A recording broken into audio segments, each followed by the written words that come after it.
எல்லாருக்கும் வணக்கம். இன்னைக்கு நம்ம மல்டிபேக்கர் சீரிஸ்ல பார்க்க போற 6வது கம்பெனி 49 நாடுகளுக்கு உணவு ஏற்றுமதி செய்யும் ஒரே கம்பெனி. இது நிச்சயமா மல்டிபேக்கரா ஆகுமா? ஏன் மல்டிபேக்கர் ஆகும் அப்படின்னு சொல்லி ரீசன் சொல்ல போறேன். அப்புறம் முக்கியமா இந்த கம்பெனியோட ஸ்டாக் இப்போதைக்கு 30 ரூபாய்க்கும் கீழே தான் கிடைக்குது. வாங்க வீடியோக்குள்ள போலாம்.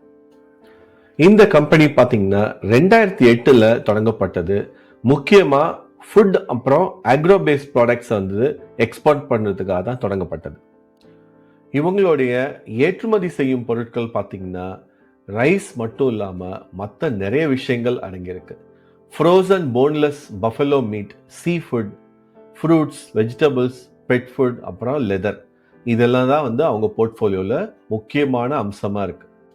அதுலேயும் பார்த்தீங்கன்னா ஒரு 10-11% இந்தியாவில் மார்க்கெட் ஷேர் அவங்களுக்கு இருக்கிறது பஃபலோ மீட் எக்ஸ்போர்ட் செக்மெண்ட்ல. கிட்டத்தட்ட அதோட ஒர்த்து மட்டுமே ஒரு $500 பில்லியன், அதாவது $500 மில்லியன் அளவுக்கு அது இருக்கு. இந்த ஃபுட் ப்ராடக்ட்ஸ் பார்த்தீங்கன்னா 49 கண்ட்ரிகளுக்கு இவங்க எக்ஸ்போர்ட் பண்றாங்க. அதுலேயும் பார்த்தீங்கன்னா வியட்நாம், மலேசியா, ஈஜிப்ட்லாம் ரொம்ப அதிக அளவில் அவங்க எக்ஸ்போர்ட் பண்றாங்க. இவங்களுடைய ப்ராசஸிங் யூனிட் அப்புறம் மேனுஃபேக்சரிங் பார்த்தீங்கன்னா 6 மேஜர் ஏரியாவில் இருக்கு. அதுலேயும் உத்தரப்பிரதேஷ், ஹரியானா, மகாராஷ்டிரா, பஞ்சாப்னு சொல்லிட்டு 4 ஸ்டேட்ல இருக்கு. இதோட கெப்பாசிட்டி பார்த்தீங்கன்னா 1400 மெட்ரிக் டன் ப்ராடக்ட்ஸ் இவங்க ஒரே நாளில் அவுட்புட் பண்றாங்க.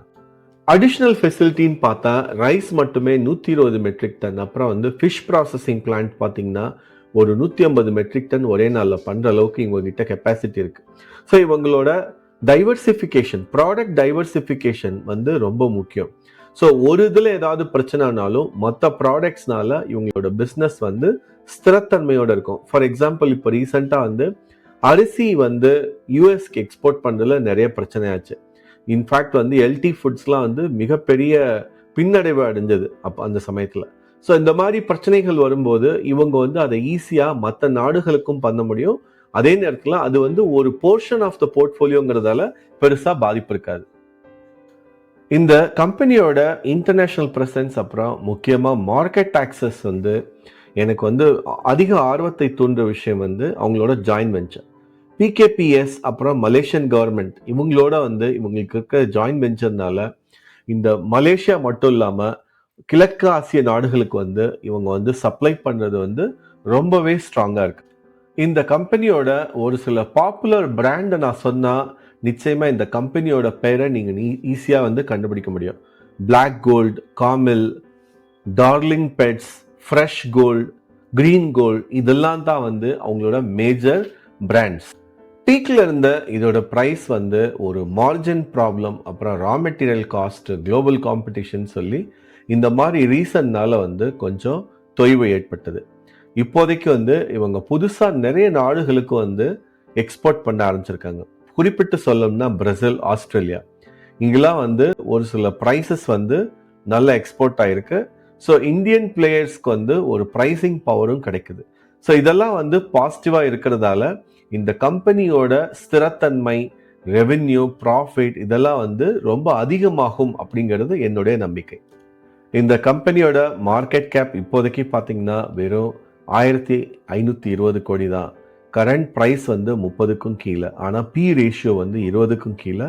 இதோட டெட்டு ஓரளவுக்கு இருக்கு, ஒரு 500 கோடிக்கும் மேலே. அப்புறம் டிவிடெண்ட் அதெல்லாம் நம்ம பெருசாக பார்க்கலைன்னாலும் இண்டஸ்ட்ரி பியோட கம்பேர் பண்ணால் இது நல்லா சீப்பாக கிடைக்குது. ஒரு 38-40% 52 வீக் ஹைலேருந்து கீழே கிடைக்குது. ஸோ அப்படின்னா இது என்ன கம்பெனி அப்படின்னு நீங்க ஆல்ரெடி கண்டுபிடிச்சிருப்பீங்க. முக்கியமா இந்த கம்பெனி 1 பில்லியன் அளவுக்கு இவங்களோட ரெவென்யூ இன்க்ரீஸ் ஆகும் இன்னும் 2 வருடங்கள்ல அப்படின்னு சொல்லியிருக்காங்க. நீங்க இன்னும் இந்த கம்பெனியோட பேர் கண்டுபிடிக்கலன்னா இதுதான் HMA ஆக்ரோ இண்டஸ்ட்ரீஸ் அப்படிங்கிற கம்பெனி. இதோட ஃபண்டமெண்டல்ஸ் எடுத்து பார்த்தீங்கன்னா இப்போதைக்கு 30 ரூபா. அது நான் ரிவ்யூ பண்றது 14 அக்டோபர். ஸோ இந்த வீடியோ வர்றப்ப இதோட ப்ரைஸ் எந்த அளவுக்கு மேலே கீழே போயிருக்குன்னு சொல்ல முடியாது. பட் அது மேட்டரே கிடையாது. இப்போதைக்கு 52 வீக் ஹை கிட்டத்தட்ட 50, ஆல் டைம் ஹை பார்த்தீங்கன்னா 84. அப்படி இருந்தாலுமே இதோட ஸ்டாக் பி பார்த்தீங்கன்னா 17. இப்போதைக்கு பெக் ரேஷியோ நெகட்டிவ்ல இருக்கு. ஸோ இது நிச்சயமா கூடிய சீக்கிரம் பாசிட்டிவா மாறதுக்கு வாய்ப்பு இருக்கு. ஸோ ஏன் இது முக்கியமா மல்டிபேக்கர் ஆகும் அப்படிங்கிறது உங்களுக்கு முன்னாடியே தெரிஞ்சிருக்கும். இதோட போர்ட்ஃபோலியோ வந்து ஒரு டைவர்சிஃபைடு போர்ட்ஃபோலியோ, எல்லாமே எக்ஸ்போர்ட் பண்ணுது ஃபுட் ப்ராடக்ட்ஸ். அதுலேயே வந்து ஒரு சில நாடுகளில் வந்து ரொம்ப அதிகமாக வந்து எக்ஸ்போர்ட் பண்ணுறாங்க. இதோட ரிட்டர்ன்ஸ்லாம் வந்து இப்போதைக்கு ரொம்பவே லூக்ரேட்டிவாக இருக்கு. ஸோ வரும் காலங்களில் வந்து இது வந்து இதோட பிஸ்னஸ் வளர்ச்சியை பொறுத்து ரொம்ப ஃபாஸ்ட்டாக இது வந்து மல்டி பேக்கராக அதிக வாய்ப்பு இருக்கு. இது ஏன் வந்து மல்டி பேக்கரா ஆகக்கூடும் அப்படிங்கிறதுக்கு நான் ஒரு 3 ரீசன் சொல்லலாம். ஒன்று வந்து இவங்களுடைய சரியான எக்ஸ்போர்ட் பொசிஷன். ஏன்னா வந்து ஒரு 10லேருந்து 11% இந்த மாதிரி மீட் ப்ராடக்ட் அப்புறம் அக்ரோ எக்ஸ்போர்ட்ல வந்து இவங்களுக்கு வந்து மார்க்கெட் ஷேர் இருக்கு. 49 நாடுகளுக்கு வந்து இவங்க எக்ஸ்போர்ட் பண்றாங்க. அப்புறம் வந்து ஒரு சரியான டிமாண்ட் எதுல இருக்குன்னு பார்த்தீங்கன்னா புரோட்டீன், பெட் ஃபுட், அப்புறம் ப்ராசஸ் மீட். ஸோ இதில் வந்து பெரிய பிளேயர்ஸ் வந்து அதிகமாக இங்கே கிடையாது. அதனால தான் வந்து இது ஒரு முக்கியமான ரீசன். ரெண்டாவது முக்கிய விஷயமா நான் நினைக்கிறது வந்து இவங்களோட ப்ராடக்ட் போர்ட்ஃபோலியோ. ஒரு சில கம்பெனிகள் பார்த்தீங்கன்னா வெறும் ரைஸ் எக்ஸ்போர்ட் பண்ணுவாங்க, ஒரு சில கம்பெனிகள் வெறும் சீ ஃபுட், ஒரு சில கம்பெனிகள் வெறும் ஃப்ரூட்ஸ், வெஜிடபிள்ஸ், இல்லை லெதர், இந்த மாதிரி. இவங்கள பார்த்தீங்கன்னா ஒரு சூப்பரான வந்து ஒரு டைவர்சிஃபைடு போர்ட்ஃபோலியோ இருக்கு. Sea food, buffalo meat, rice, pet food, fruits, vegetable, leather அப்படின்னு சொல்லி கலந்து கட்டி இருக்கு. ஸோ இதனால வந்து அதிக ரிஸ்க் இருக்காது. அப்புறம் இவங்களோட எஸ்டாப்ளிஷ் பிராண்ட்ஸ் பார்த்தீங்கன்னா ரொம்ப சூப்பராக வந்து ரொம்ப ஃபேமஸ் ஆகிட்டு இருக்கு. Black gold, darling pets, fresh gold, இதெல்லாம் வந்து நல்ல எக்ஸாம்பிள். முக்கியமாக இவங்களோட கிரீன் கோல்ட் ரைஸ் பிராண்ட் பார்த்தீங்கன்னா நல்லா வந்து எக்ஸ்பேண்ட் ஆகிட்டு இருக்கு. அப்புறம் வந்து இவங்க வந்து யூஎஸ் அப்படின்னு சொல்லி ஒரு நாட்டெல்லாம் நம்பி இல்லாமல் 49 நாட்டில் வந்து இவங்க எக்ஸ்போர்ட் பண்ணுறது, அதுவும் வந்து நல்ல விஷயம். அப்புறம் கடைசியாக இவங்களோட வேல்யூவேஷன் வந்து சீப்பாக இருக்கு. முக்கியமாக ப்ரமோட்டரோட ஹோல்டிங் பார்த்தீங்கன்னா கிட்டத்தட்ட 81.6% இருக்கிறதால, ஷேரும் வந்து பிளட்ஜ் பண்ணாதால, அது ஸ்கின் இன் த கேம் அப்படின்னு சொல்லுவாங்க. ஸோ இவங்களோட எல்லா ப்ரமோட்டர் ஹோல்டிங்கும் வந்து அதிகமாகவும் இருந்து மேனேஜ்மெண்ட்டோட கான்ஃபிடென்ஸும் இருக்கு உங்க பிஸ்னஸ் மேல அப்படிங்கிறது தெளிவாக தெரியுது. ஸோ இவங்களோட மார்ஜின் ரெக்கவர் ஆகி இவங்க வந்து வச்சுட்டு இருக்கிற டார்கெட்லாம் அச்சீவ் பண்ணா இது நிச்சயமா மல்டி பேக்கராக அதிக வாய்ப்பு இருக்கு. மல்டி பேக்கர் சீரீஸ்ல 6வது மல்டி பேக்கரான இந்த வீடியோ உங்களுக்கு நிச்சயமா பயனுள்ளதா இருக்கும்னு நம்புறேன். இந்த லைக் பட்டன் கிளிக் பண்ணுங்க, இன்னும் சப்ஸ்கிரைப் பண்ணலன்னா சப்ஸ்கிரைப் பண்ணுங்க. அப்புறம் இந்த பர்டிகுலர் கம்பெனியோட உங்களுடைய கருத்துக்களை கமெண்ட் செக்ஷன்ல சொல்லுங்க. வேற என்ன மாதிரி ஸ்டாக்ஸ் வந்து மல்டி பேக்கரா ஆகிறதுக்கு அதிக வாய்ப்பு இருக்கு நீங்க நம்புறீங்க அப்படிங்கிறதும் கமெண்ட்ல சொல்லுங்க. நன்றி.